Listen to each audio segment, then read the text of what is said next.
Um,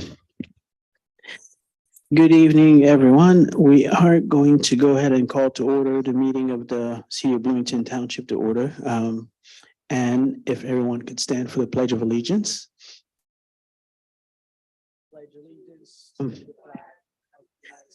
Good evening, everyone. We are going to go ahead and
here.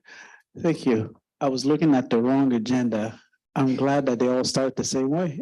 It's okay. I'm also using new technology today, or knew we'd used it 3 times, but we've been gone a bit. So that's why I started with you today. So Yeah, we'll that's get right. it. We'll get it. I thought that was different. Okay, Madam Clerk, do we have any public comment? We do. We have one person who registered to speak. It will be Jackie Byer. Okay, thank you.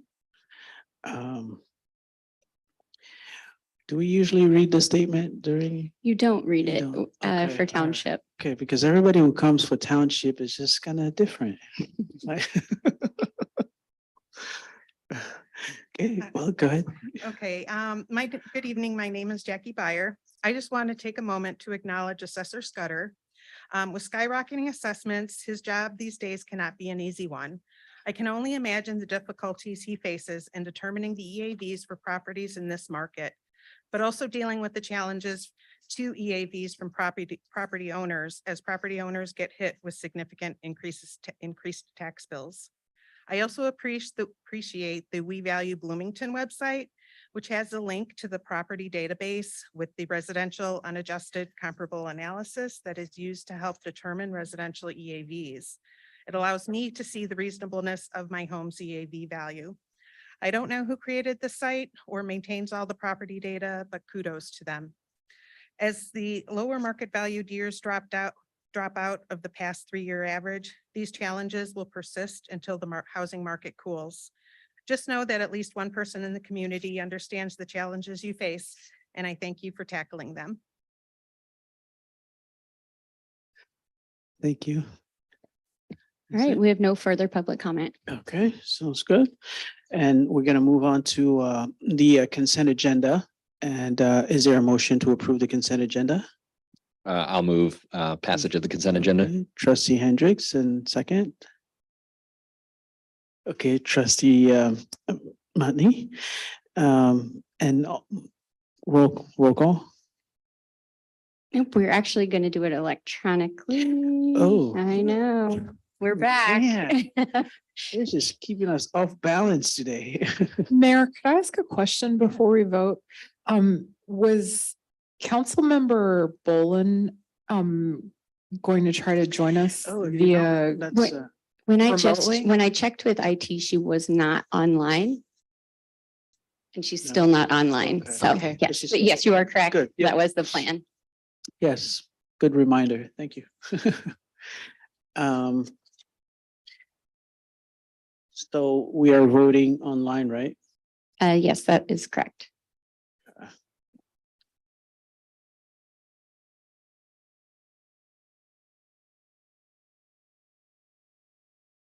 Yeah, it all showed up for me. Good. Wow, that's beautiful. Love it. Awesome. Thank you. So no nays to announce. And we are, Mayor, sorry to interrupt, but Donna did just hop on. So if you guys would like to make a motion? go ahead and continue with that, that'd be great. Okay. Is there a motion to, I'll move. okay. Thank you. And is a second? I'll Okay, second. second by trustee Montney. Trustee, council member, gosh. You okay. got it. And just for the record, it would be a motion to allow trustee Bolin to Medical. attend remotely due to medical reasons. Yes. All right. Yes. Perfect. And it's a roll call vote. Let's see, sorry, Councilmember Kearns? Yes. Trustee Montney, we're getting there. Trustee Dannenberger. Trustee Millawambe, Yes. trustee Hendricks. Yes. Trustee Ward. Aye. Trustee Crumpler. Yes. All right, welcome, trustee Bolin. Thank you. Hello. Sorry I'm late. That's okay. We are here. So you're right in time for the regular agenda. And we're gonna start with item 6A, and I believe these are all just reports, right? Do you have anything to say about those or anything? 6A, B, and C? Only if there are questions, it's all in the memos. Okay, all right. So we're gonna do this all at once. Does anybody have any questions? Yeah. Mhm, I have a request. I have a couple of questions. Sure. And so I can ask questions about any of these three? Yes, yeah. Oh, okay. Boy, I'm really sorry to hear about this check washing fraud. I just wondered if that has ever happened before, or is this something, part of- Actually, it's never happened to us. And it was kind of a shock. And it causes a lot of extra time. However, the vendor actually has had it happen more than once. So I don't know if it may have been targeted that way or what, but it certainly is changing our practices. Yeah. And so just out of curiosity, did you add any additional security practices to sort of prevent the likelihood of it happening again? Oh, yes. Well, we're still working that out, Okay. but we've changed our account and we're planning on getting indelible ink printer. Right. Now, they did not take away my signature or the amount. They Okay. just changed the name of the person it was sent to and the address. And so, that was the wash part of it. They kept the other the same, but yeah, we learned a lot from it. We're also going to do positive pay and more ACHs as time goes on, but positive pay first of all. And I know that the city does the same thing and has changed their practices for that. Thank you. So. Any other questions? Yes. If I could also, I do think that we need to take these three items individually. The consent agenda is okay to go in a group. But as these are not all directly related, if we could just take, and we put them on the regular, if we can do Yeah. separate votes for them, that would be great. If you were ready for 6A, we could do that one. And then Right. since we already jumped to check washing, if you'd like. I'll motion that we approve the change order to the change order number 6 as presented on item 6A. Okay, it says there's no motion recommended. I'm No sorry. motion? Was there no? Yes. Oh, you are right. It's I'm- only okay. the- These were approved. Yeah, ahead of and I time. guess it's only They were item already C that has a recommended motion. I apologize. No, You are that's okay. correct. Yep. I have it wrong on my side, so I will correct. I thought all three had no motion recommended, but they're all information items, but no. I'll move approval of 6C. C. 6C, okay. Okay, is Second. there a second? Okay, Second. second by trustee Hendricks. So trustee Ward, trustee Hendricks. And we are now going to vote electronically, right, for, You are.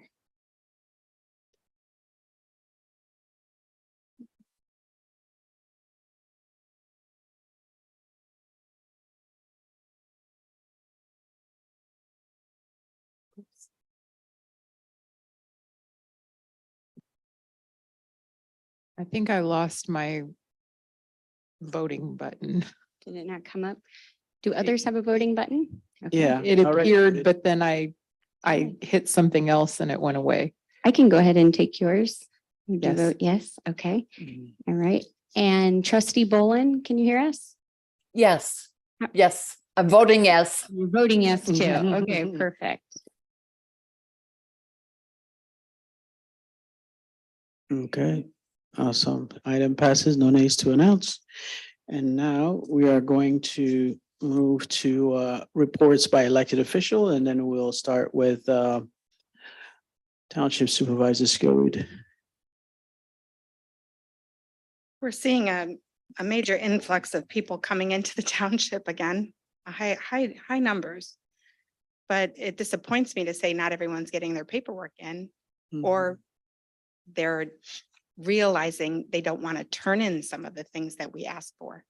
Mostly that comes around from looking at cash apps that are virtual. That's where we're seeing people not want to disclose. So, anyway, so we're doing the best we can to get more people in that need it, but they're not qualifying because they're not getting their paperwork turned in enough. So When you say a lot of people. how many? 126 applicants Okay, last month. That's a lot. Okay.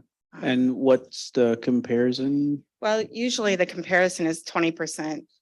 20%, but that's less this month, I think, so. Mm. Because we're not, our numbers, when you look at our,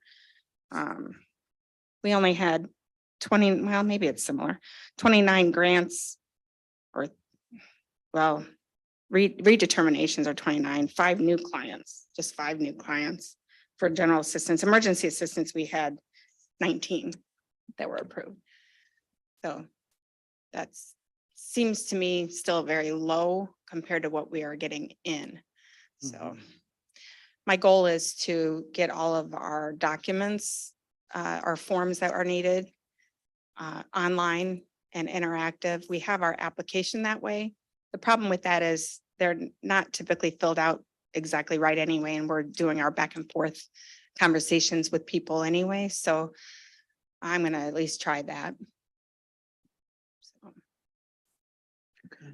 We do a township orientation immediately on the phone to determine if somebody's eligible or ineligible for certain factors that immediately disqualify for them for that, based on statutes, but it's up to them to turn in the paperwork. Yes. Can you say more about what the Cash App issue is? It's not, it's virtual banking. Well, I That's- know what a Cash App is, Okay. but I mean, what's the issue? Well, I think they just don't want to disclose it. It's a way of them hiding particular monies. And when we require it, they don't present it. Especially in the time frame that we have, which is 30 days plus another 15. And when they do, there's more money in it, than what we can have as an asset. Our asset limit is $1,000, and I guess I just kind of wonder how that would be different than what kind of documentation people would need to require for literal cash. Do you require that kind of documentation? absolutely. But- Bank statements. But no, I guess Cash on hand. my kids don't do anything with dollar bills anymore. If they Yeah. want money from me, I Venmo them or whatever. Right. So how is that? And that you can see you can track that. But if I hand my kid a $20 bill, what documentation could you even see if somebody? Well, only if they handed pull that? it out of the banking account. If they would withdraw money from their account, then it doesn't matter who they give the money to, it's what's left in it and where they're getting that from. That's what brings up the attention. Mhm. One individual had gambled and brought in money. And just online stuff. And there was a net value to that over $1,000. Mhm. So they didn't qualify. That's just one particular situation. Yeah. But it has to, we have to disclose income, assets. They have to disclose, individuals have to disclose income, assets, and place of residency. And that has to be proven for us to be able to potentially assess their situation.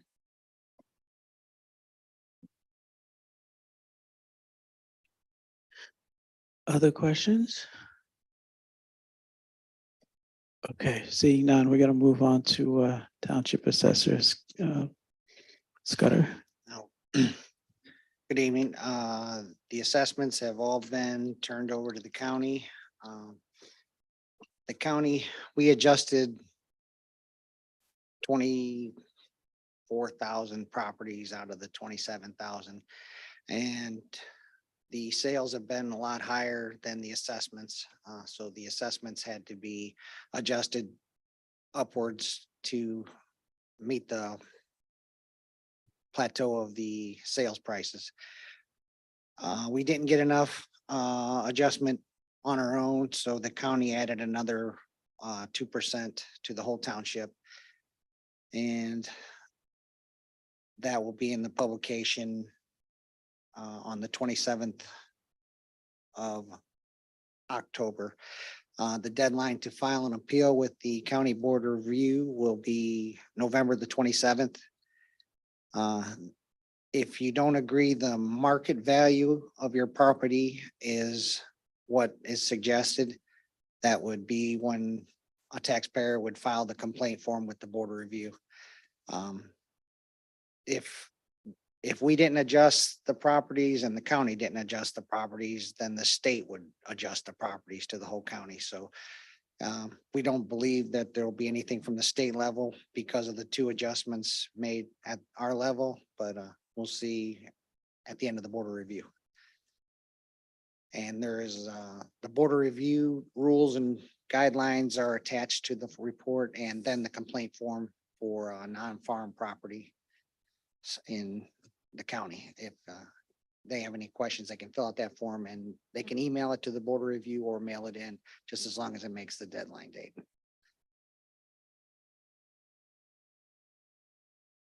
Okay, questions? I do have Trustee Motney. I do have one question. Is it typical for the county to overlay an additional increase? This is the last year we got a multiplier of 1.257, and this one's a little higher.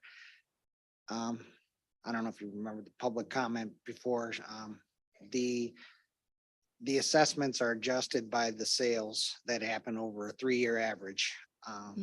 It's been an untypical market the past 3 or 4 years.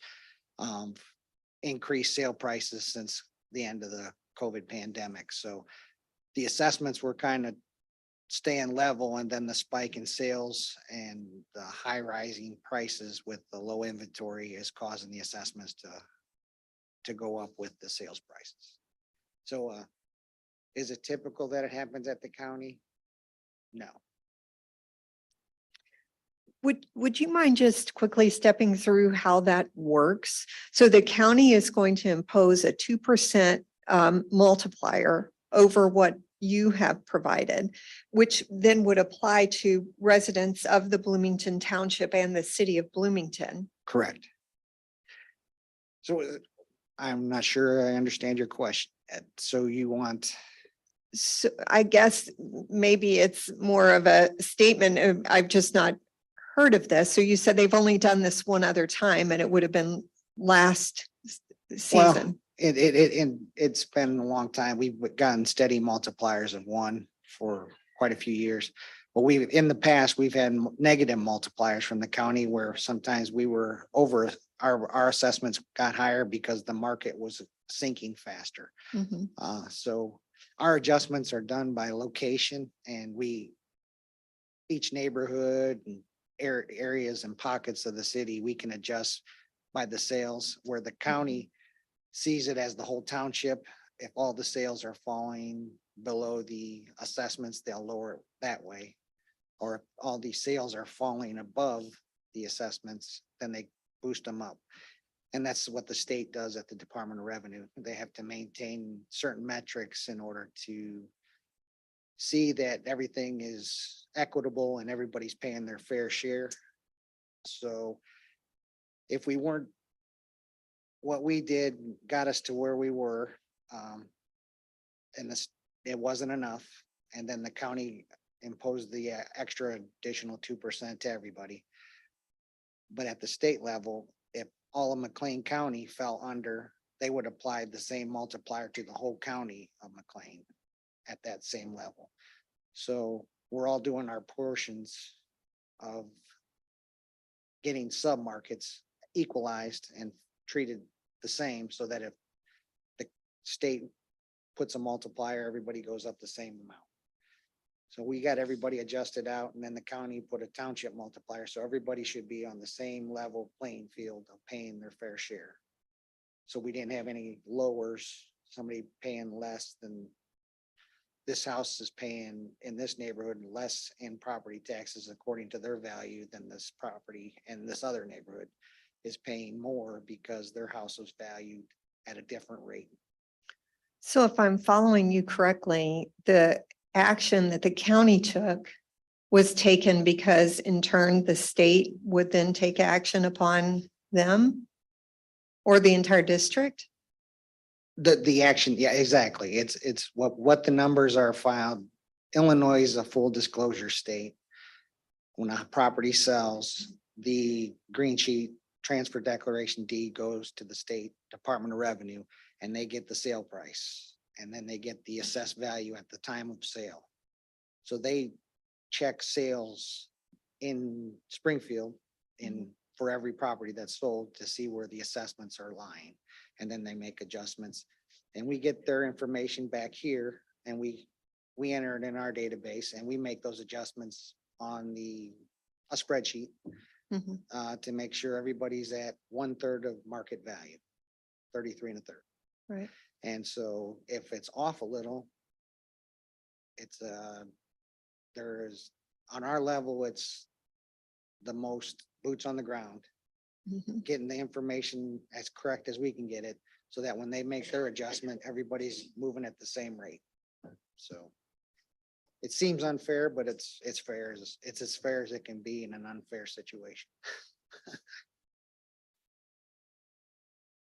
Thank you. Thank you. Other questions? Okay, seeing none. Is there a motion to adjourn? I'll move to adjourn. Okay, I'll second. okay, all right. All those in favor signify by saying aye. Aye. Aye, okay. We're adjourned for 2 minutes.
call to order the meeting of the City of Bloomington Council, and if everyone could stand for the Pledge of Allegiance and remain standing for a moment of silence. Pledge allegiance to the flag of the United States of America and to the republic which stands one nation under God, indivisible, with liberty and justice for all.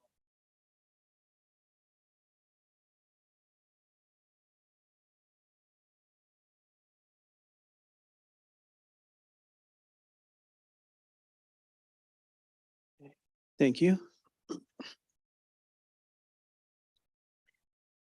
Okay.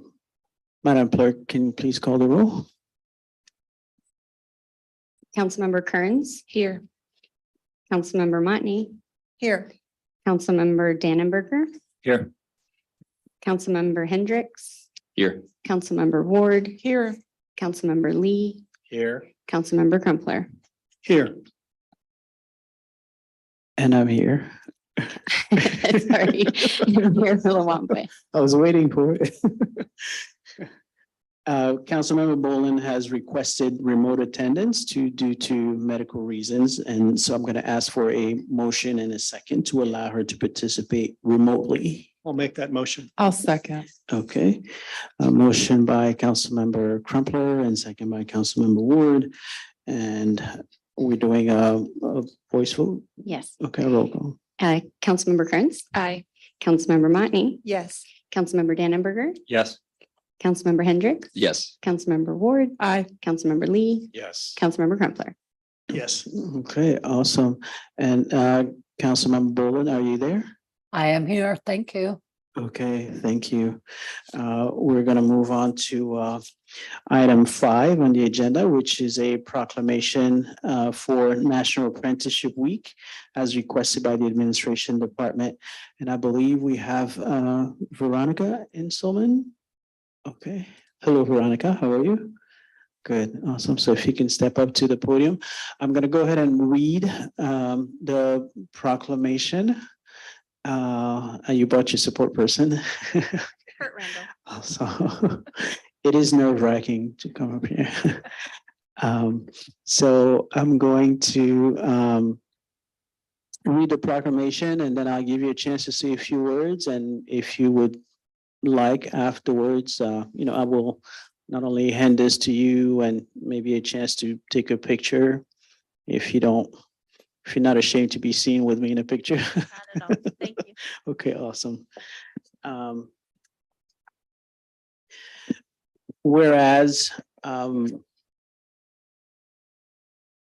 registered apprenticeship are vital components of talent development in many high demand and high growth sectors, and are recognized as critical post-secondary education training ground for future employment. And whereas the United States has pledged major resources to support apprenticeship in an effort to boost vocational education, workforce training, and job creation, the apprenticeship programs help enhance economic vitality and create a stronger economic environment by producing highly skilled and competitive workers. And whereas the City of Bloomington recognizes the strength and leadership displayed by apprenticeships, this results from the dedication and generosity of sponsors and participating employers who provide meaningful educational opportunities through on-the-job training and related technical and theoretical instruction, which serves to enhance the economic vitality of Bloomington. And whereas on November 13th through 19th, 2023, National Apprenticeship Week will commence in Bloomington. The City of Bloomington commends and appreciates all those involved in this worthwhile endeavor, as the positive impact apprenticeships have on individuals and businesses will help to improve Bloomington's workforce and grow our economy. Now, therefore, I, Mboko Malambwe, Mayor of the City of Bloomington, do hereby proclaim November 13 through 19, 2023 as National Apprentice Week in the City of Bloomington.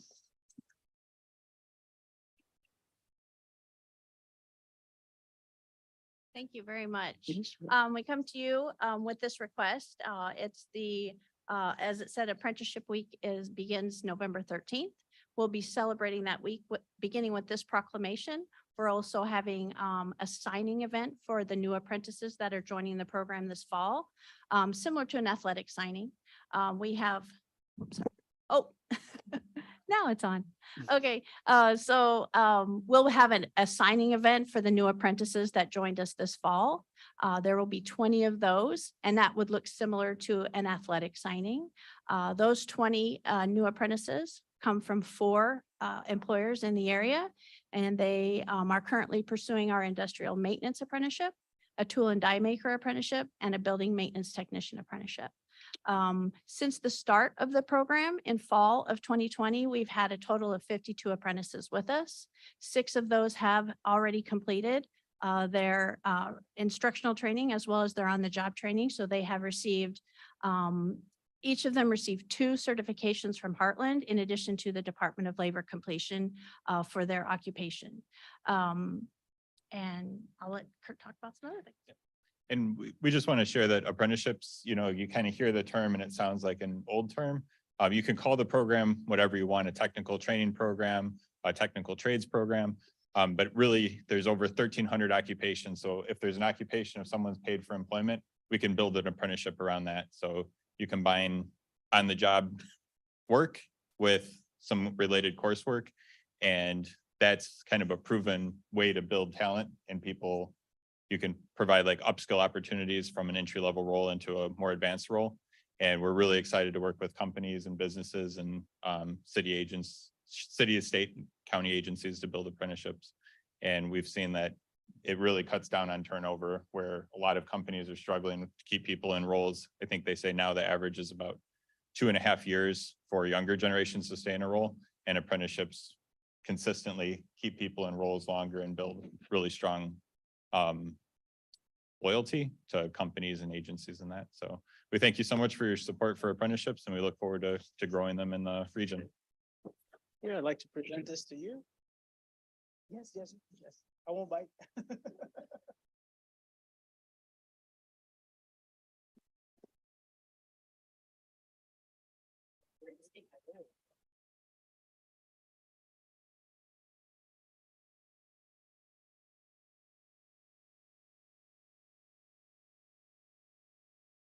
Thank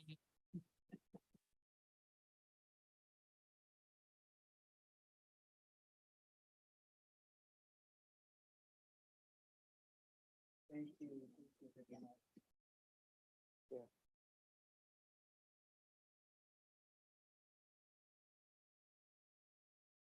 Yeah. All right, the next, we have recognition of board and commission appointments actually next.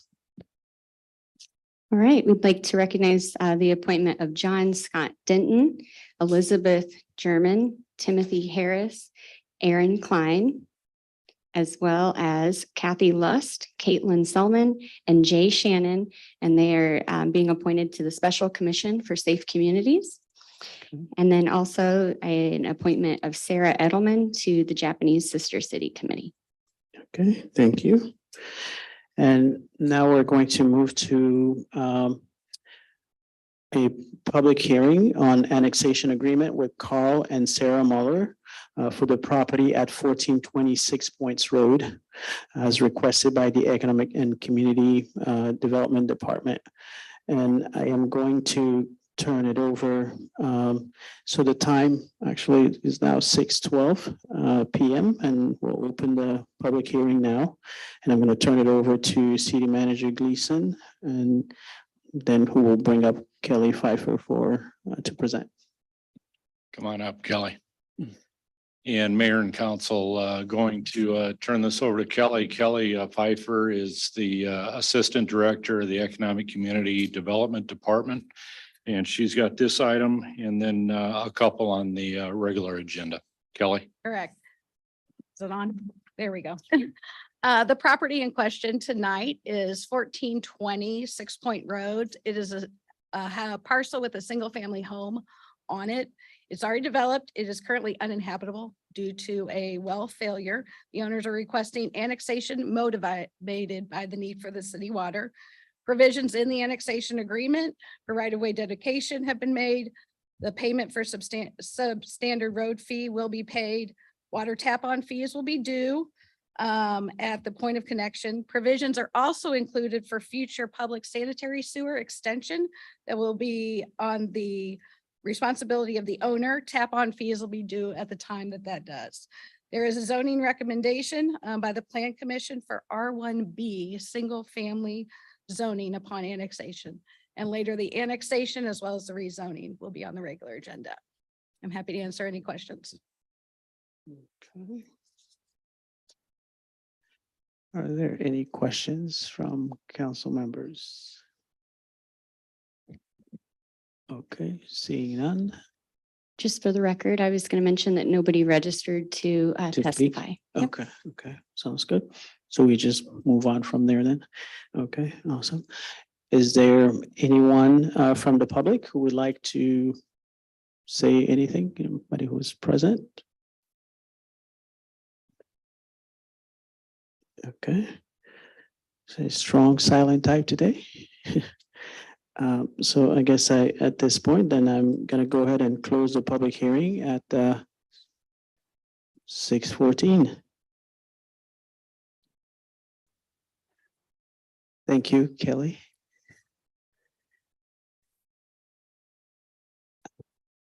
And so we're gonna move on to public comment. And Madam Clerk, do we have any public comment? We received no emailed public comment today, but we do have 4 individuals here to speak. After your statement, we'll start with Dan Brady and then to follow Jackie Byer. Okay, sounds good. Public comment is an opportunity for speakers to provide their views and feedback to the city council. It is also an opportunity for the city council to listen and hear diverse points of view. To maximize the impact of public comment and show respect for the expression of all views, speakers should maintain civility and focus on city issues. Speakers must identify themselves for the record, but are not required to give their address. Each speaker is given the floor for 3 minutes, and the council does not respond or engage in debate. Any speaker that engages in threatening or disorderly behavior will be deemed out of order and their time ceased.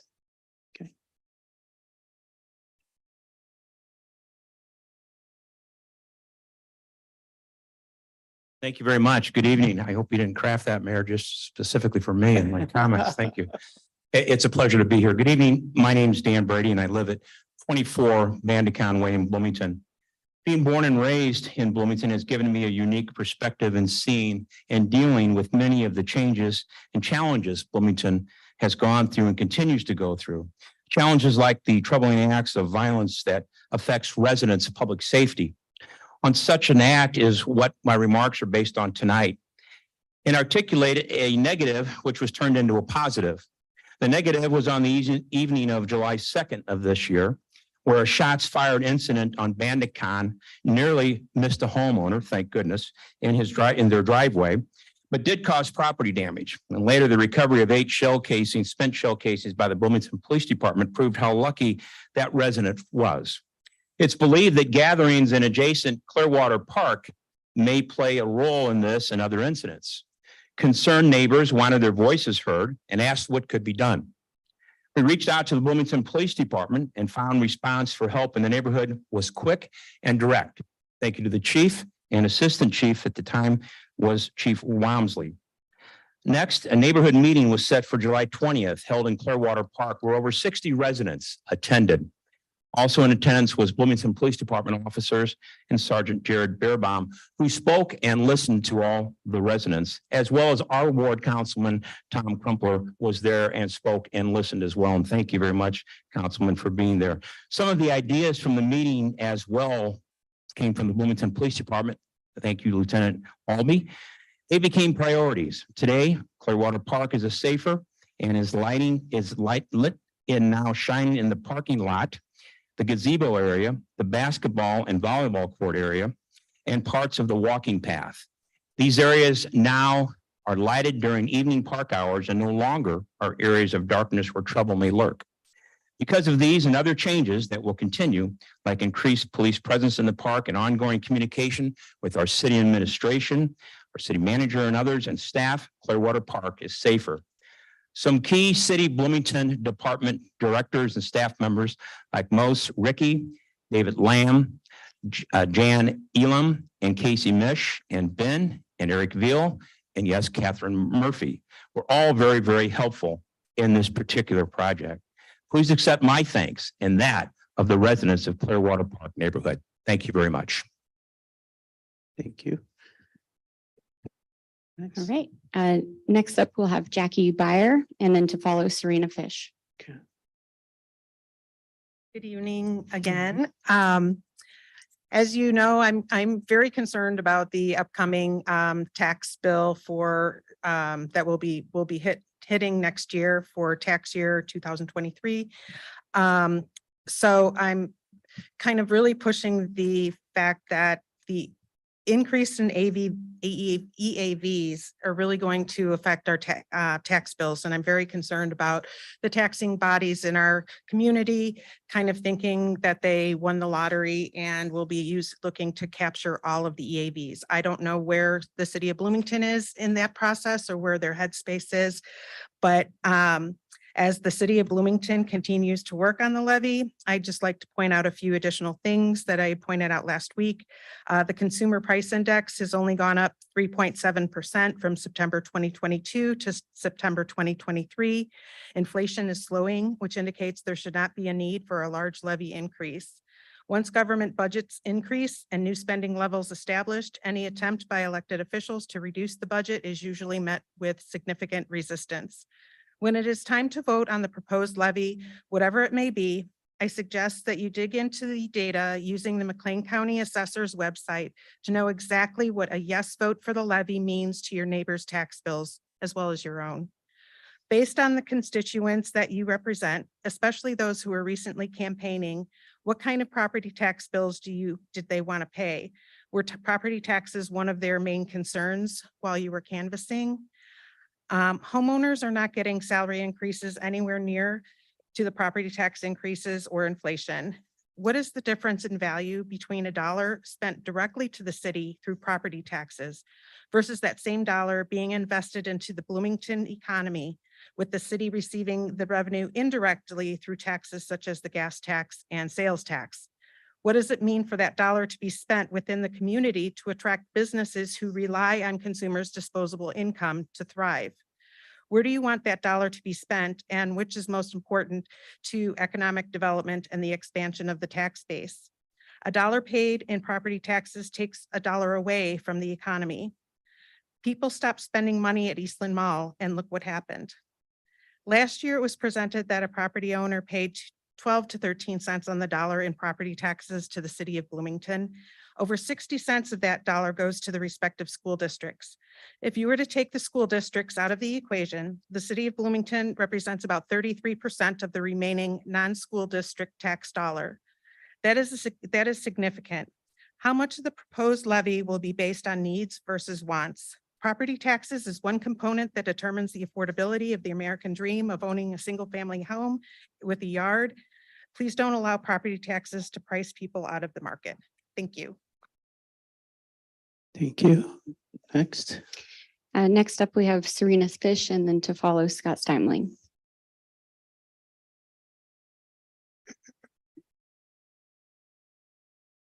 First item on the agenda, I'm Serena Fish, head of West Side Neighbors, member of the PSCRB board. Jackie said it quite well. I am getting so much feedback on this taxes. I have also sent out to the three ward council people for our area. We are having a meeting on the 30th of October at Miller Park Zoo Community Room. We'd like for you all to attend because I need other people to explain what's going on. The other thing I want to talk about is the streetscape meeting that I attended. publicly, I still see the same problems that existed before we spent $750,000 for a consultation. Bloomington downtown starts when you come over the bridge. But before you come over the bridge on 51, there are now homeless tents, campers going up in the parking lot of Eastview or the old Y. It might be sorry. The other thing is you have homeless people living in the side door of the old Pantograph building. They've been there for quite a while. Someone changed the back lot so they can't camp there anymore. So as you come over the bridge into downtown, there is an empty building that used to be a restaurant. There is an empty building that used to be a gas station. There are dilapidated houses. There are tents. There are campers. Also, in looking at the renderings, I'm just making the point that I said something to all the presentations. There are no ADA spaces on any of the streets in any of the renderings. Well, they're going to be there. We have to put, well, they're not there. So that's 2 more spots on every street, on every block. They never represented, and they're not going to be available for parking. So it's even less parking than presented. So think about it. Please incorporate coming into Bloomington and not isolating a 5-6 block area downtown and forgetting about the rest of us. Thank you. Thank you. Next. Last up is Scott Steimling.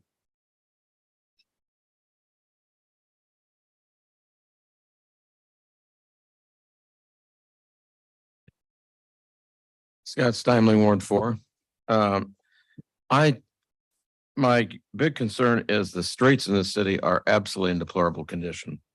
The sidewalks are up and down, a tripping hazard. The neighbor's father was using a walker not that long ago, and the sidewalks were so uneven, they turned around and tried the streets were worse. They went back to his son's house. That does not speak well for the city of Bloomington. The ADA law was in effect in 1990. That was 33 years ago, and they're still not ADA accessible. I know you're working on them, but it wasn't until it got to a crisis point that things were done. But we always have money for the perks that the city wants. The storm inlets are absolutely critical. I was cleaning them out. I just called the city out because it was dangerous. And there go our taxes again. The city appears to have time to do it, money to do it over, but never do it right the first time. Basically, when they repoured the concrete at the library, they did not include ADA sidewalks. That's a violation of the federal law. They had a temporary ramp that was fine. But when they got that side done, they just removed it, and it's a tripping hazard. You know, I don't know what the city wants. I mean, that was after ADA was in effect. And so they're violating the state law and federal law, I should say. But it's okay if the city of Bloomington does it, but not if somebody else does it. And I think you really better reconsider your spending priorities and put them where they really mean something. I have nothing else to say. When are these inlets going to be addressed? Is it going to take somebody? The street flooded because the inlets could not handle that volume of water. I've said, take the cotton picking 4-inch inlet and put a 4-inch inlet beside that. Why rip it out and put an 8-inch inlet in there? Thank you. Thank you. There's no further public comment. Okay, thank you. So the next item on the agenda is the consent agenda. And is there a motion? I'd like to pull item, let's see, which one is it here? 8D, like David. Okay. AD. Anybody else? Okay, is there a motion to approve the consent agenda with the exception of item 8D? I'll make that motion. Okay, and Councilmember Hendricks makes the motion. It looks like Councilmember Motney wants to make the second. Okay, second by Councilmember Motney.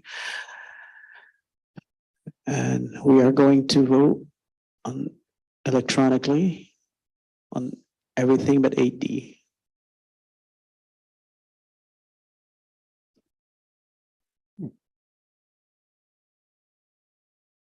I will vote yes.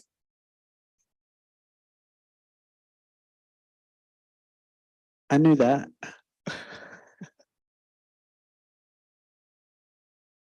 Just to clarify, the thing that we have in front of us says approve the item as presented, not as. So I do have it on the board here. I'm not sure why it's Okay. displaying on that end, but I do have it to approve with the exception of 8D. But thanks for that. I'll check into it. Okay.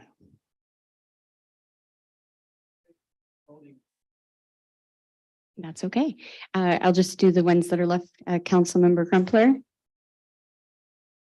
I vote yes. thank you, and Councilmember Lee. Yes. Okay, 1, 2, 3. Okay, so the item passes. There are no nays to announce. And we're moving to item 8D, Councilmember Ward. Yes, thank you. I asked this to be pulled because I needed a little bit of clarification about why it is that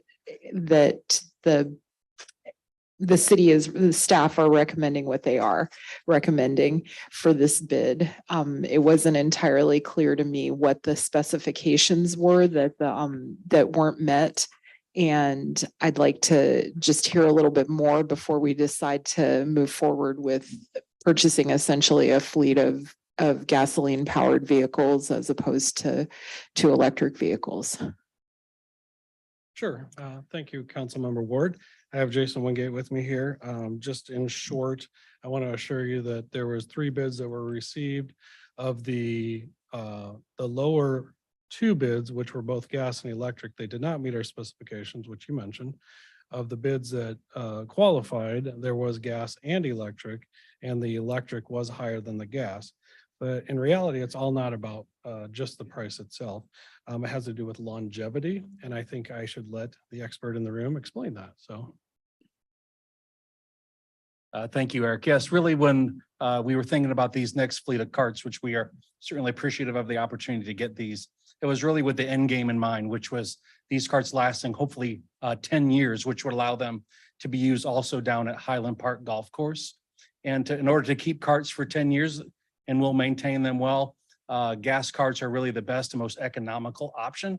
Whereas electric carts can typically only get around 5 years. And then the need to re-battery those in today's world is right now is around $60,000 to replace the whole fleet of batteries. So having gas carts allows us to maintain those without that cost and run them for 10 years. What comparison can you do in terms of the cost of fuel over the course of 10 years versus the cost of the purchase of the electric vehicles and then purchasing electricity for them and the batteries if you would have to replace them after 5 years? You're saying what would be the advantages of both? No, I wonder if you can share with us how much fuel it would cost over the course of 10 years to fuel the gasoline powered carts compared to how much it would cost to charge the electric carts and purchase new batteries? What's the cost comparison there? Well, we truly don't have that information for you tonight. We can look into that, but I want to assure you it's not about an apples to apples with that. The other reason for this is the gas powered carts can go all day without being recharged. And we do have outings all day. And if we have to pull carts in to recharge them, carts are actually a large revenue source for the golf course. So when we pull those in to recharge them, we take them out of service and we don't have enough to fully support our golfers. Therefore, it's not just about the electric versus the gas, it's about the service to the people, which in turn is a loss in revenue. So was that one of the bid specifications that wasn't met? I'm looking at the list, the item that was the attachment here, that says the city of Bloomington is requesting to purchase 60 new 2023 or current production model electric or gas golf cars. All prices should include freight and assembly. We wish to receive bids on the following car models only. So was that one of the items listed? Because the other items include body color, canopy tops, and number decals, nameplates, and so forth. And I'm just not seeing the length of the battery span. Okay, well, the bid specifications, I'm not sure that is in there as you stated and want that answer. The main reason why we do that is that the lower cost carts do not have the lower independent suspension that will allow the carts to run smoothly for the life expectancy that we desire. So if the carts wear out before 10 years, which is the life expectancy we have, then it would be double the life of a regular electric cart. So that was in the bid specification. So for example, if the battery died after 5 years and you needed to replace that. Well, the maximum life expectancy is 5 years for the battery, so it's guaranteed that we would have to replace it within 5 years. I'd like to move to table this item until we can get some more data so that we can have a comparison of the cost that it would be to have the gasoline powered vehicles for 10 years versus the electric powered vehicles for 10 years. And just a little bit more specificity about exactly which one of the bid specifications or more were not met. I would like to move to table this for the future. I'll be upfront. I think that it's a losing proposition to buy an entire fleet of gasoline powered vehicles. I think the cost is also, it's not just apples. The apples and oranges part also has to do with the non-tangible things, the impact that it's having on the environment. To replace this fleet and do this is a cost that is far more expensive than what we're talking about here. So I'd like to move to table this until we can get some more information. Alderwoman Ward, do you mind if I ask a question of staff? And I don't know the answer to this. This is why I'm asking. Eric, is there any time element to this bid? Or if we do which I'm not suggesting changes anything in the request to table, but I just want to make sure that council's aware if in fact there is. Can this hold to November 13th? As far as us purchasing and using the carts, that's not a problem. This is the second time we went out for bid, and there was an increase in price just between those bids alone for the exact same product, right? So there's a potential price increase, yes, but it wouldn't affect our timeline of using them at the course. Okay. So there was a motion. Is there a second? Motion to table? Until when? Do you have a date certain or? I can wait until November. Okay. I've got a question. Okay. You said that there was a difference in the bid from the previous when you waited. What was that difference? $6,000. I'll second. Sorry. Okay. I also just wanted to ask, because when you, I guess, with the additional information that you're going to provide, I was also interested in the use of time. I don't know if you can quantify that, but also kind of going into more detail about comparing and contrasting if you were to have to take some out to get charged and what that would look like. I mean, you don't have to like overthink it, but I'm kind of curious about what, kind of what that would look like, if that's the way it goes. Okay. Other questions? Councilmember Mutney? I just was going to thank you for the information. I read your project. I have no concern with the cost benefit and the difference variables that you've laid out. I understand that you would have to acquire additional vehicles at effectively double the price of the current vehicles in order to close the gap on that difference when you're removing vehicles from the fleet for recharging, and the life cycle of the difference between the two. There are also environmental impacts to that as well. So thank you again for sharing this evening. Okay. All right, looks like we're ready to vote. Electronic? Yeah. Sorry, I just voted yes, but again, on the screen, it says the motion is approve the item as presented. That was not my motion. Yeah. So you're right. We have noted down that it's not appearing correctly on the tablets that you guys have, but it is on the screen to table to November 13th for time for staff to gather additional information. So it's, and I should have said earlier today, this is Ashley, my interim deputy. She's here shadowing how we are doing things right now. So we've got that noted. I apologize, but it is correctly stated. Just Thank want to you. be sure I'm voting the right way. It's a good thing to double check on. Thanks. So a yes is to table. Correct.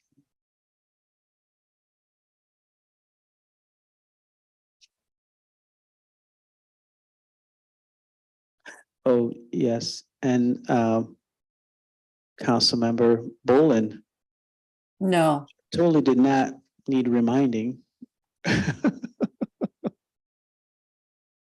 Okay, she said no.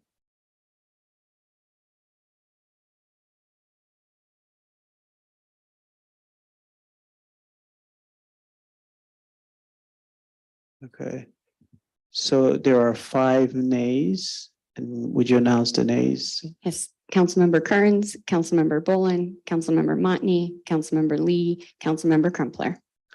Okay. So now we're gonna vote to approve, which is, Yep, you just continue. okay, yes. Do you need a So- motion? Yeah, motion. Yes, yeah. I was just waiting for that. I'll motion that we approve the item as presented. Second, is there a second? I'll second. A second by Councilmember Crumpler. And, okay, back to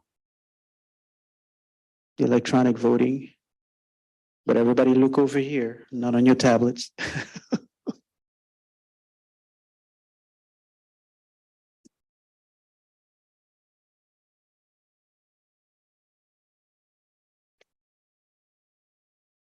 Councilmember Bolin, Yes. I totally remembered you.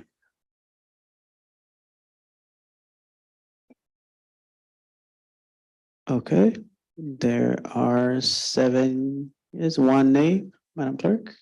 Councilmember Ward. Okay, thank you. And let's see. And now, where are we?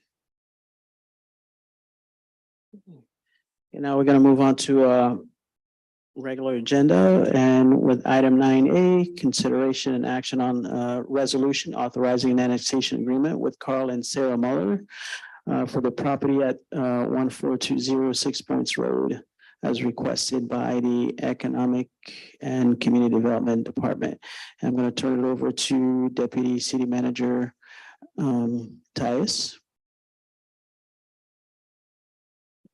Thank you, Mayor. And actually, I don't have anything to add. I'm going to turn things over to Kelly Piper, who is the Assistant Director of Economic and Community Development. She's the expert. Oh, you should be scared. Okay, again, as we kind of summarized in the public hearing, there is an annexation agreement before you this evening. It would provide for the typical provisions. There are no waivers recommended. There are no incentives associated with this. It will allow the owner to connect to our water distribution system. It will provide for future abilities to extend sanitary sewer service at their expense. There has been a fee in lieu of parkland will be made. Substandard roadway improvements are accounted for within here. And ultimately in the recommendation is for R1B single family residential zoning. So I'm happy to answer any questions. Okay. Questions? Okay, seeing none, is there a motion to approve? I have a question. Oh, okay, Councilor Sorry. Boland. You had mentioned that it's urgent because their well has failed. How soon will this work begin? Do they have to hire their own contractors and everything? Well, perhaps I'll answer. This is not currently occupied. So the owners purchased this for their mother or mother-in-law. So in order to have her live there. So no one is currently occupying the residence. Provided that they are able to annex, they'll begin the work as soon as they are able. Okay, thank you. Okay, is there a motion to approve the resolution? I'll make a motion to approve. Okay, motion by Councilmember Boland. Is there a second? Second. Second by Councilmember Hendricks.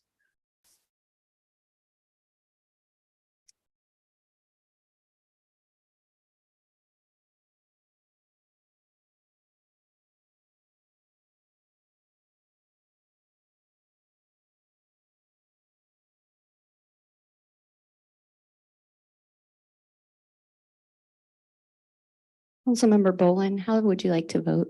Yes. Thank you.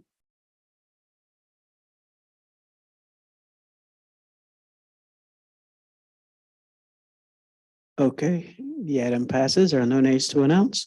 And now we're going to move to item 8B.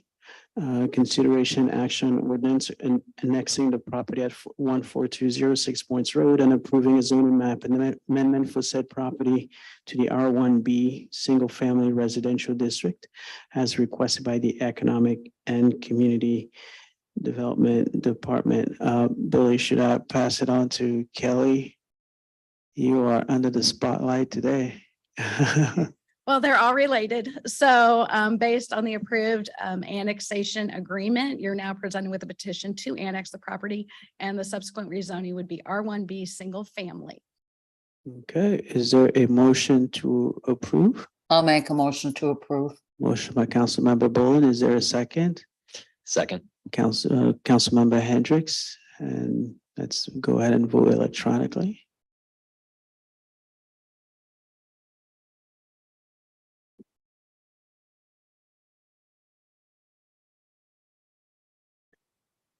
Councilmember Boland, how do you vote? Yes. Okay, I didn't want to make assumptions. Okay, the item passes. There are no nays to announce. Thank you, Kelly. And now we're going to move to item 9C, consideration and action on ordinance amending the Bloomington City Code, updating chapter 6, deleting chapter 11, and amending the schedule of fees in chapter 1 pertaining to licenses and permits administered by the City Clerk Department as requested by the City Clerk Department. I'm going to turn over to City Manager Gleason. Thank you, Mayor and Council. This is something that Leslie and her team in the clerk's office have been working on for several months. This is an action item for this evening after a brief presentation. This is two-part. The second part will come before council at a council meeting in November. Leslie? Thank you. First, I just want to say thank you to council for the opportunity and idea to revamp everything. I think a lot of times when we're working, we don't really think about step back, look at the big picture. How can you recreate and make it work for everyone? So thank you to that. Thank you to George, who's sitting next to me, who is incremental in our license program on a daily basis, and Ashley, Laura, and Jake Boyd, who's not here as well. So thanks for that. So the council memo breaks out a lot of what we did with this. And I just want to talk a little bit about the approach. So as you looked at the exhibits that are part of the ordinance, you'll see dates, right? Most of them said 1992 and earlier. So, over the years, as we've seen a need for change, we have addressed those as needed. So it's not like it went off and was forgotten, but it was time to kind of do more. So this summer, through the help of mentees and interns, we looked at the entire program in my department. We not learned because we knew it, but got down to numbers that we have 52 different license types and a variety of different classes. So over the course of 2 presentations, the first one being tonight and the second one being in November, we'll kind of give this program an overhaul. We wanted to highlight a few of the larger changes for this evening.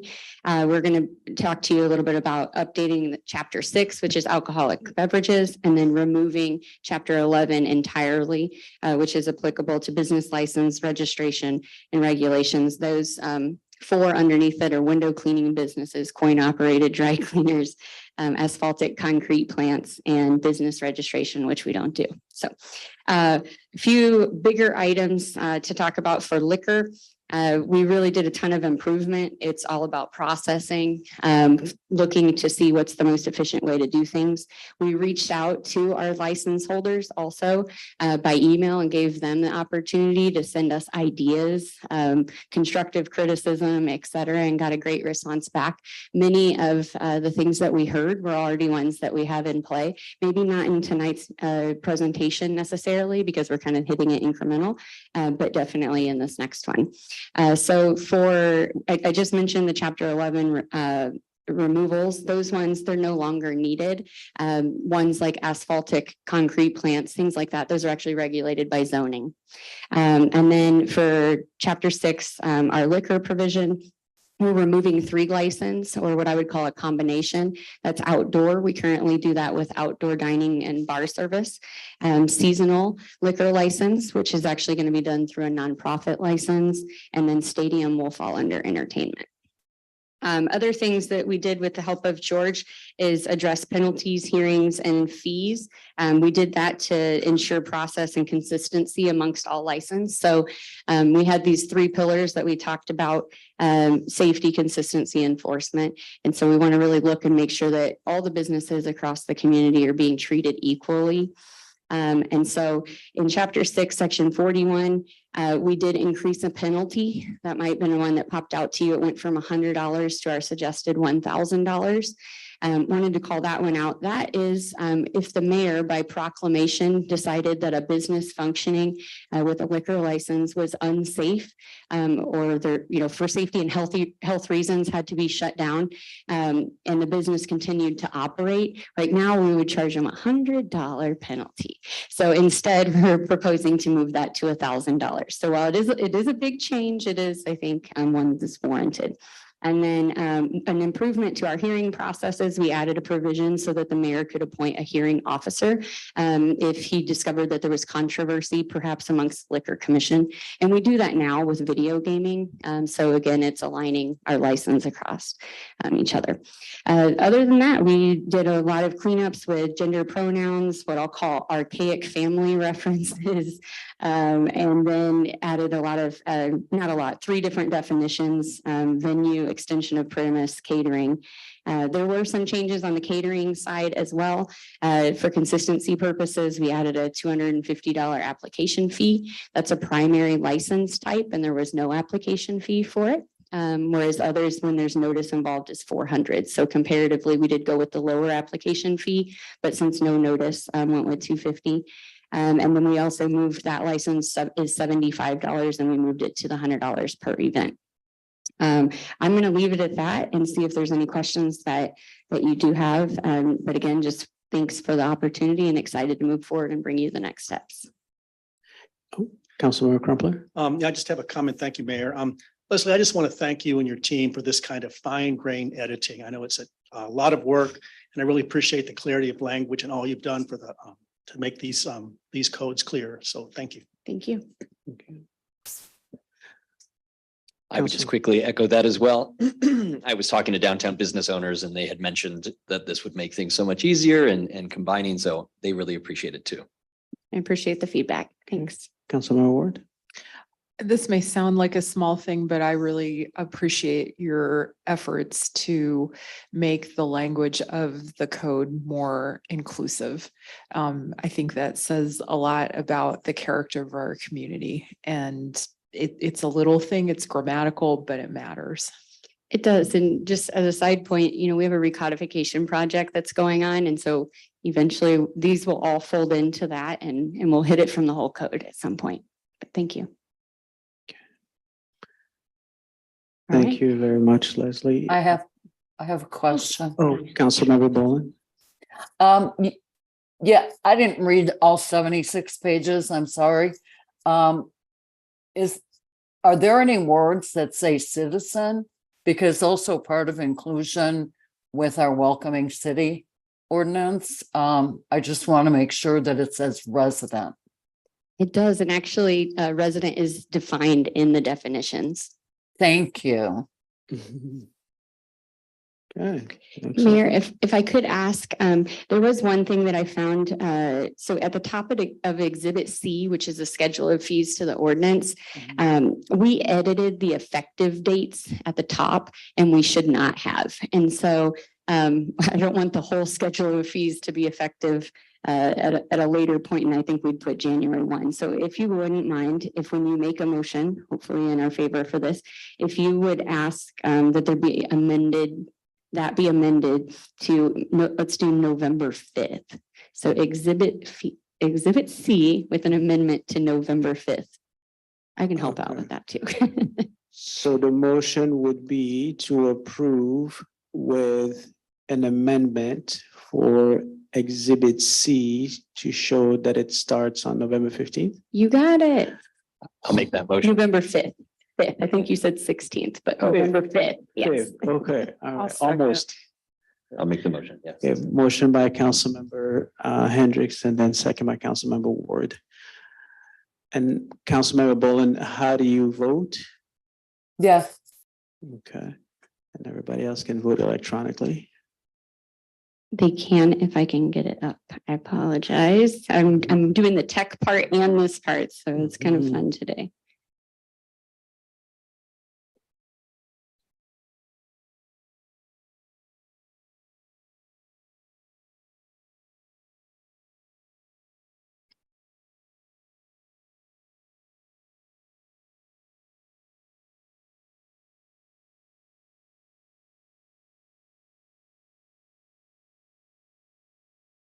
And I am going to point out that I did not edit that motion, so I will make sure that that is noted correctly. That's an error on my part.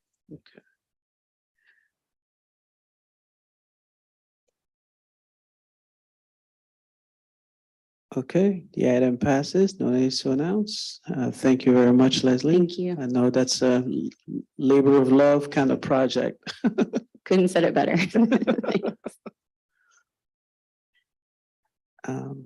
Okay, so now we are moving on to our finance director's report, who's been eagerly anticipating his time in the spotlight. Glad to be out of that spotlight. I have to entertain myself sometimes. Oh, So are we going with you first, Tim? Or- Yes, we will. Thank you, Mayor and Council. To the community, those that might be tuning in for the first time, we do this at the last council meeting of every month. Bring up Finance Director Scott Rathman to give a high-level overview of revenues, expenses, and just the overall, health of the city's finances. Thank you, Scott. Thank you, City Manager, Mayor, Council.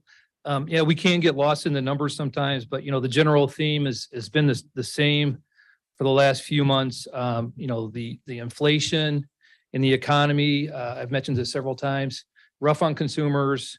It's a benefit to local governments in terms of sales taxes, inflated pricing, but with taxes that are based on that pricing, the same amount of purchases being executed. So we are seeing the benefit of that. From the expenditure side, as a council, you probably have noticed, some equipment is coming in under budget, some equipment's coming in over budget. It really is quite variable. So it's hard to dial it in. We are seeing extended delivery times, especially with fire trucks and ambulances. We'll be talking about those over the next few months, prices going up on that. But I mentioned this sometimes, we can't control pricing, but we can try to manage it, or not pricing, a cost, but we can try to manage it with timing, et cetera, in the way we go about things. So, so far so good. We're knocking on wood related to that. We're 5 months in, that's 42% of the year. But again, we're still early because we only have 3 months of sales tax revenues, so it's still, a little soon to really do any type of projections, but we'll give you a feel for where we stand as of the end of September. So next slide, please. So the major tax revenues, I'm just going to highlight, that center column, the year-to-date dollar budget variance. So almost every category is positive and positive significantly. Down at the very bottom of that column, you'll see that we're $2.7 million ahead of budget year-to-date based on those year-to-date months collected. And again, I'll repeat that, we do a year-to-date budget amount on this exhibit, taking into account where we should be related to our seasonality factors. So not just straight lining our budget. So trying to take it into account, especially like with sales taxes, when those higher months are. So $2.7 million ahead year to date. We were $2.1 million ahead the prior month and $1.5 million the month prior to that. So we're it looks like we're on about $500,000 per month excess of budget rate. The one line I wanted to highlight, because there's been some press about this, is a replacement tax line, PPRT. So there's been some press about the Department of Revenue. They've misallocated funds related to that category to local governments. So they're using the term that they're going to be clawing that back a little bit. There was an article about Peoria County's budget related to concerns that they have related to that clawback. Well, being conservative financial managers, for PPRT, what we recognized in FY23 was $6.4 million. So you can see what we budgeted in FY24 is $3 million. So they're talking about a roughly 30% reduction year over year. Well, we've already got that baked into our budget. We conservatively budgeted that PPRT category. We thought that was going to come way down after those kind of excessive inflationary years, a lot of dollars, stimulus dollars related to COVID. So, as far as budget to budget, that is really not going to impact us, those dollars coming down. So we will probably be ratcheting that line item up in the future, because it does look like it's sticking, even with the 30% reduction over 2023. That's going to be, something that we're looking at, that income taxes. Next slide, please. The general fund. I'd like to comment real quickly each time about kind of our financial structure. Basically all our funds are like business units in a large corporation. The general fund is the largest business unit, the largest fund. It's primarily funded via tax revenues. The enterprise funds, which we'll go over in a moment, have dedicated fees. Now, we do have some dedicated fees per category here, like Parks has their own fees, et cetera. But primarily this activity is funded by tax revenues. You can see in the far left column, almost 100 million of our total budgeted revenue is from tax revenues. And so this fund includes public safety, parks, facilities, ECD, economic community development, certain divisions of public works like snow and ice, and then administration as well. One line I'll highlight, just to kind of highlight a line each month, miscellaneous revenue, what's in that category? Well, there's a lot of different items. It's kind of a catch-all. One of the items that we have in there is an annual towing fee we get from our towing provider. There's the Miller Park Zoo gift shop revenues. The police department sale of unclaimed autos is in that line item. So you can see, that's about 41%. That's a really variable category for us, but it's actually right on trend at that 42% line. A couple of comments real quick about the exhibit layout and how we produce a budget and how we actually realize our financial output. So you can see in the revised budget, we have $17 million in use of reserves. I talk about this almost every month. When we budget, we have a balanced budget. So when we're going to use reserves, we show it as a revenue. Well, it's revenues from historical savings, right? So over in the right column, projected year end, which is the same of our budget. Every other line item is matching the budget right now, but that line is zeros because it's not real revenue. So at the end of the year, if we execute right on budget, we'll have a $17 million basically like loss in the general fund, but that's a planned use of reserves. So a big component of that use of reserves, we did the $10 million subsidy for Locust Colton to advance those phases. We transferred those subsidies to the water, sewer, and storm funds. And then we had $3.5 million for American Rescue Plan Act for ECD programs we didn't have budgeted in the year because we didn't know how those programs were going to roll out. So we did a budget amendment for those. So those are kind of the two big use of reserves. Next slide, please. Expenditures for the general fund. So kind of zeroing in on that percent of revised budget used, you know, the 42% is kind of like our straight line. You can see that we're tracking pretty well in there. There's some that are a little above, and that's just related to timing. And we've indicated those in the notes section. I have some notes here on this sheet, but I've already kind of mentioned, or one of our concerns is really related to vehicles and equipment. It's going up and down. I didn't mention this previously, but according to our fleet manager and our procurement manager, one of the big concerns right now is that UAW strike and the impact that that's going to have on vehicle and equipment pricing going forward, and even just the delivery. And so, you know, like I said, we can try to manage costs, but we can't control them. But, you know, eyes are on that activity. Showing the comparison to the revenues, the budget versus the projected year end. You can see on this exhibit, the revised budget total of 143 million is the same as the projected year end, so $143 million. And then in that projected year end column, you can see in the red, basically a loss then of the 17.4 million. So financially, that's how our structure works compared to the budget to the realized. And then down at the bottom, we've had the same number pretty much the last couple of months. Our projected fund balance reserves for the general fund at the end of 24, everything coming in as planned would be roughly around $40 million. Next slide, please. Our enterprise fund. So these are the business unit, the funds that are supposed to operate as self-supporting business units. So they have their own direct fees. It's supposed to be, you know, like a business. So water, sewer, storm, solid waste, golf, arena. The arena doesn't quite fit that mold, but according to the auditors, you know, it should be a standalone enterprise unit. So revenues down at the bottom, they're all tracking fairly right on target. Wanted to highlight that at this time of the year, you can see our year-to-date actual number. It's positive across except for the arena. But then we have those commitments, those POs, we call them encumbrances. So from a conservative nature in budgeting, we always show POs. So if council approves a contract and we do a purchase order for it, we show that as being spent right away. And so last year we highlighted solid waste a lot during the year. We do the encumbrance right away for the landfill costs. So you can see solid waste is showing an actual loss year to date of 648,000, but that loss will come down during the year as we kind of eat into that encumbrance and the revenues offset it. This wasn't by plan, but I was going to highlight golf. You know, golf was discussed earlier. I highlighted it last month. Golf is doing really well. You can see that year to date, it's a $618,000 positive position. Last year at this time, it was 483,000. So it's positive at this time of the year because of, you know, this is when golfing is occurring. Then during the winter, we're going to not have as much revenue. So that income will come down. But comparatively speaking, year over year, they're doing really well. Down at the bottom, year-to-date revenue for golf, 2.3 million. Last year, it was 1.9 million at this time. Next slide, please. So we started this year to highlight one enterprise fund per month. So this gives me a chance to talk about the budget documents. Each fund, each org, we refer to them to, especially within the general fund, the departments, has a narrative.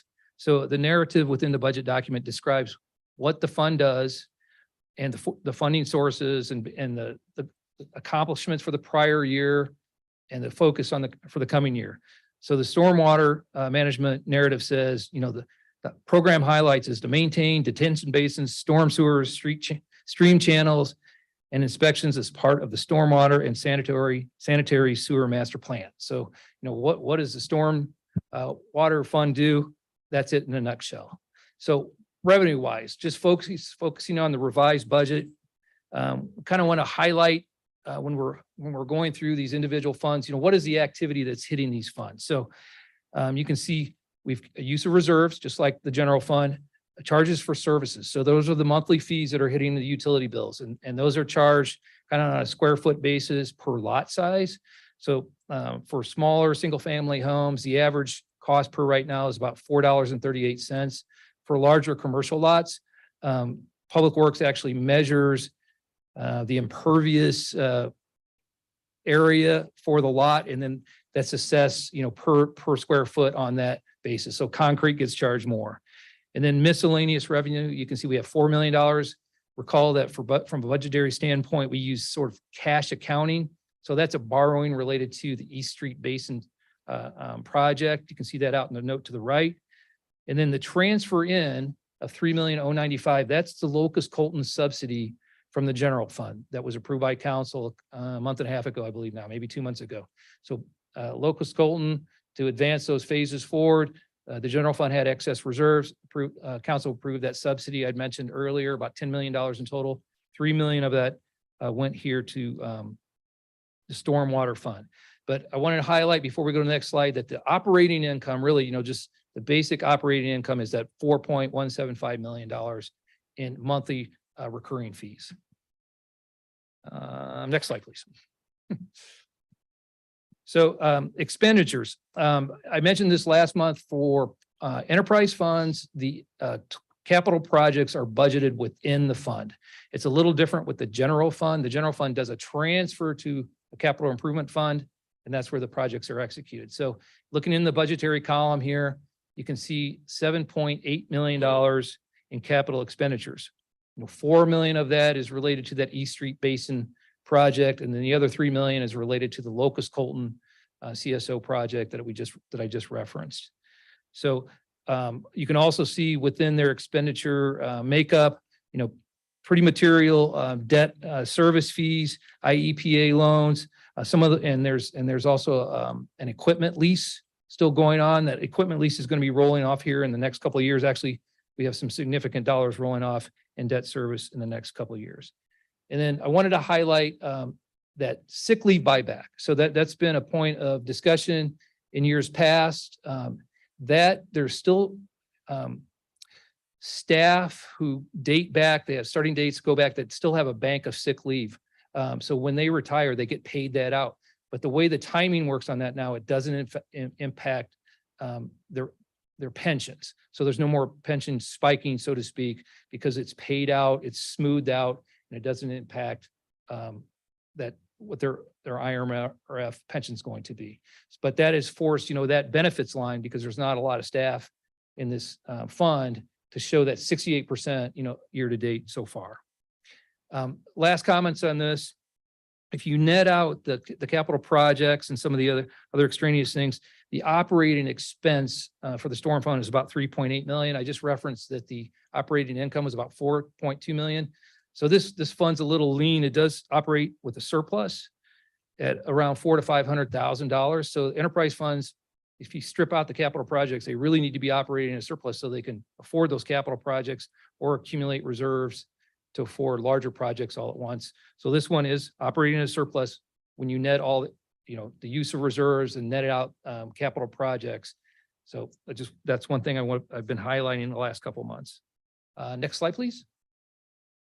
And that concludes for this evening. I wanted to mention that we will have an audit presentation next month in November to wrap up the FY23. That audit is concluding this week. And we'll have the auditors either down the first or second council in November to give you a big picture of FY23. Okay, thank you very much, Scott. Always very informative. Any questions for, okay, Councilmember Ward? Yeah, thanks for this report. It's always very helpful. I think I asked this question about last month's report, and I'm going to probably keep asking it month after month. So on slide number 3, you talk about fines and forfeitures and mention that there are a few large sort of offenders there. And I'm just wondering who those are. Can I actually answer that? And I have that answer and I owe it to you. It's No, sitting in my. somebody gave it to me Okay. emailed me last time. Okay. But I'm asking this time for are they the same people? And if they are the same people, what's the status in terms of where those cases stand? Yeah. Well, that is a year-to-date number, so it's not a month-to-date. So those same companies are going to be included in that number. So these are not in addition. So that's kind of a recurring note because that line item's been running hot just because of those occurrences. Okay. And so the same people that you emailed me the last time are the same problems this time. Yeah. Okay. Thanks. Okay, thank you. Any other questions? Okay, thank you so much, Scott. And we're gonna move on to city manager report discussion. Thank you, Mayor and Council. I have 3 slides, 1 quick comment. Downtown trick or treat this coming Friday, I believe, or is it Saturday? 5 to 8 throughout the downtown. Friday. Thank you. Next slide, Howl at the Market, this Saturday, October 28th, 7:30 to noon. And that's at the Farmers Market. And I see the logo up to the top. Thanksgiving Farmers Market will be the first one at the Grossinger Motors Arena. And that will be November 18th, 9 a.m. to noon. And then 1 quick comment. I'm sorry, shop small and give thanks. November 3rd in the downtown, 5 to 8 p.m. The one comment that I was going to make is between the Coliseum and events at the Coliseum and the BCPA, we're doing very well. Entertainment, we just had esports at the Coliseum and have had some very successful events at the BCPA. Really excited about this and truly more coming. So thank you. Okay, I do not have any other comment, just for the sake of brevity. Anybody else on Councilmember Ward? Yeah, I would just like to say that this is Spiritual Care Week nationally. So it's the week in which chaplains are recognized for their work.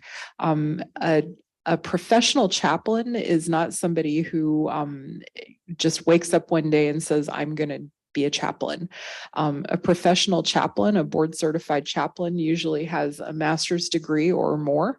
They have at least a full year of training in a residency and or the equivalent. And they then log 2,000 hours at least of clinical time. And then they sit for their board certification essays and interviews, which is kind of like the bar on steroids. And then they're considered a board certified chaplain. So our community has dozens of chaplains between the hospitals and the nursing homes and other institutions. Not all of them are board certified, but they are all spiritual caregivers. Their role is to help people make meaning of their experiences and to connect with what's sacred. So happy Spiritual Care Week. Thank you. Any others? Okay, all right. Is there a motion to adjourn? So moved. Okay, I'll second. okay, sounds good. All those in favor signify by saying aye before I sneeze. Aye. Okay, we are adjourned. See you in 3 weeks, I think. Yeah, yeah, nice. Always that way. If we pick up Monday. Yeah, right.